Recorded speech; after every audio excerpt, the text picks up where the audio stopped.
be nice if we could go back to the seven principles that you talked about a little bit earlier, and Yes. how they relate to not only the indigenous peoples, but how they influenced the U.S. Constitution. I'm not sure if you're aware, but a lot of indigenous peoples' theories and ideas had an influence on the founding fathers when they wrote those founding documents.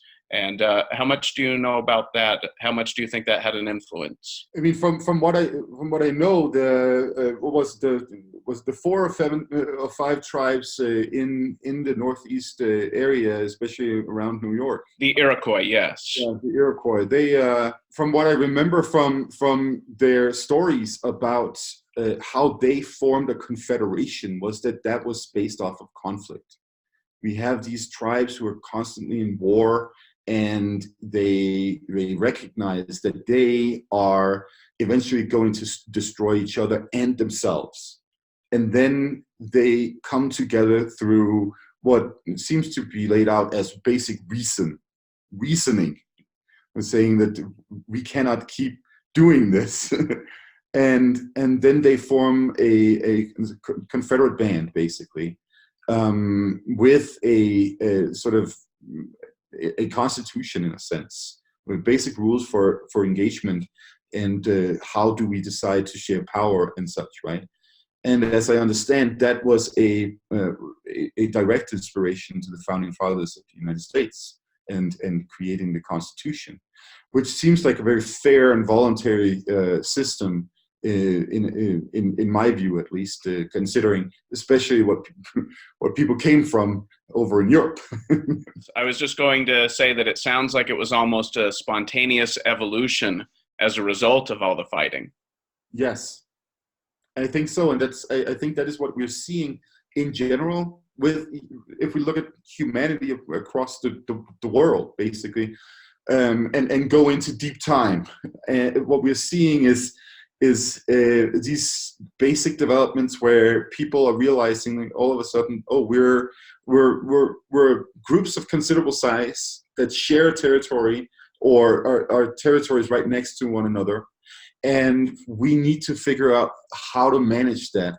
And one of the things that I seem to have noticed in the studies that I have done of various peoples across the globe is that humans are generally fair in their approach to others. They're generally fair, and that is something that also looks to be the case from this study by the Oxford anthropologists. There's a lot of fairness in these values, I would say. And so based off of these principles of fairness, I recognize I'm a human, I recognize you're a human, I recognize I have certain desires in the world, and you will probably have similar desires. We should have some kind of freedom to live those desires out without harming each other. That seems to be sort of a general principle humans have been living under throughout the millennia. Before we then see this situation of these more established hierarchies, where we see individuals basically hoarding land, right? That seems to be something that is happening with the farming communities that emerge in various regions in the world some 10,000 years ago. At least what we see there is that at least in my vague analysis of this, what we see is that somebody at some point realizes, hey, wait a minute, I can amass more and more wealth, and with that wealth, I can, buy my neighbor, or buy a bunch of warriors to stand guard around my house, and then we have the emergence of monarchy, in a sense, right, in different forms, and that's how it looks like we get the oppressive governments, what I would call oppressive governments that put constrictions on people and whose systems aren't voluntary. So one of the things that actually I keep coming back to, and right from the very beginning of this conversation, when you mentioned those kind of 7 values, and I try and keep in mind that everybody is going to implement those things in different ways. But it seems to me that modern socialist sort of or what I would say central socialism, not like libertarian socialism that sort of, is generally in the absence of a central authority. But it almost seems like in some ways this is going against some of those values in many ways, versus what seems to be a very libertarian natural state of human beings in many ways, that if you sort of let these communities develop on their own, and they are not so tied to governmental structures, et cetera, that human beings generally work out their stuff and they're able to be individuals, versus sort of this forcing and central planning and everything else that seems to happen with more socialistic forms of government. I sort of wanted to draw that parallel, and look, it's more of a justice thing, like you said, fairness, justice, right? Justice is like a value of human beings. Some people think that this idea that everything has to be equal is justice, but justice is really letting people thrive, without interference, or at least that's how we as libertarians look at it. I sort of wanted to bring it back to that because it seems like, generally these particular societies figured out that the way to work was by letting people be who they were, having some sort of community that obviously, had some type of, moral values that they enforced, but not so heavy-handedly. And, versus what we start to see happening now is that the more central authority you get, the unhappier people are, the less people are able to be themselves, the less, it just, and I kind of wanted to talk about that just a little bit before we ended this. Yeah, so there's some things here. Okay, so on one hand, I would say, yeah, there's a tendency in such societies to let people be the way that they are or want to be. But on the other hand, there's also a strong adherence to tradition, to values of various kinds, which probably would be constricted to some extent in terms of, conceiving of yourself as something else than what society sort of dictates. I'm sure, in order for such societies to work, there's probably going to be a pretty strong consensus and homogeneity for that. But just to speak a little towards that point, there's traditionally in Greenland, for instance, Greenland has this history of being in a colonial relationship with my home country, Denmark. And Denmark has in different ways had influence on the way that society has developed. And of course, in that sense, also, a modern democracy has come about in Greenland.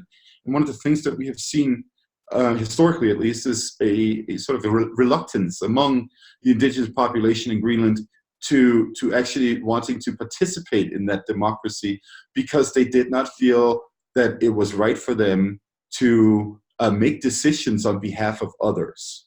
I think that's a very interesting cultural difference here. They literally wait a minute, should we participate in this democratic structure? I mean, how am I supposed to dictate what my neighbor needs to do and not needs to do, and all of these things, right?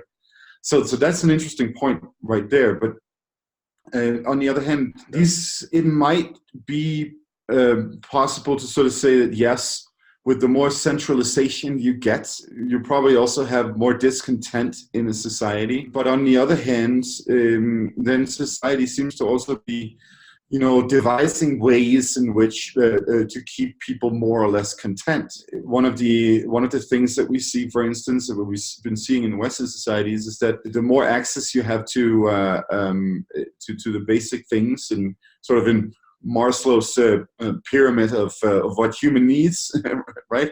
The more access you have to, like, a roof over your head, heating, and a full belly, then the more you're inclined to accept various kinds of constrictive structures. And that's one of the things that, for instance, communism and socialism at least purports to offer, right?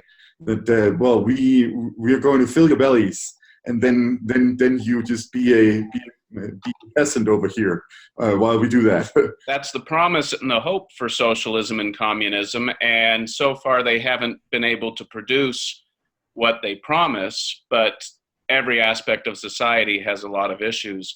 To tie this back into the Icelandic conversation we had earlier, it sounds almost like what you're saying is that when people moved to Iceland, they actually reverted back towards more of a form of interaction like the way the Inuit and other nomadic peoples interacted. And then over time, these hierarchies began to build. And then as corruption enters into that and people begin to oppress each other, there's less interest in cooperating because the fairness breaks down. And then you see this complex feedback where people build up these hierarchies of power and then oppress each other. And then there's pushback, either violently or politically, in order to try to come up with a way to get everybody to get along and participate in society. I think that's a very reasonable way to perceive it from sort of like the standpoint of the political ideology. It does look like there is the people initially revert a little bit back to the type of society that we see in various nomadic peoples in the circumpolar region. But the main difference, I would say, is probably property rights of land that we're dealing with here as a primary difference, right? Because that's where we then see the ability to accumulate a lot of resources and also the desire to take that away from others, right? As some of the things that are happening in that society. And that's where we then see the corruption of what might have been a more fair interaction. And so, in that sense, what that tells us as modern human beings, if we look at these historical examples, is that we're, of course, in an entirely different situation. Property rights is established. Land ownership and so on has a long tradition in our societies. So if we are building such societies or wanting to move towards libertarian societies, anarchist societies, well, how do we deal with that? How do we as human beings relate to these aspects of property rights and land ownership and the amassing of extreme wealths that we're seeing in societies today? That might be one of the big issues for libertarianism. Those are very, very good points. And I think this is a great place to wrap things up a little bit. So why don't you take a moment, tell people again who you are and how they can find you and different places you're available on the web. So yeah, I'm Dr. Mathias Nordvig. I'm an expert on pre-Christian Scandinavian mythology and religion and also Arctic cultures at the University of Colorado Boulder, and you can find me on my YouTube channel. If you just search my name, Mathias Nordvig, or the Nordic Mythology channel on YouTube, you should be able to find it. I also have my webpage, of course, which is www.nordicmythologychannel.com. So those would be the primary venues. I'm also available on Instagram and Facebook if you so like. Thank you very much, Dr. Nordvig. And we are the Politopeeps. If you haven't subscribed already, please click subscribe below and ring the bell.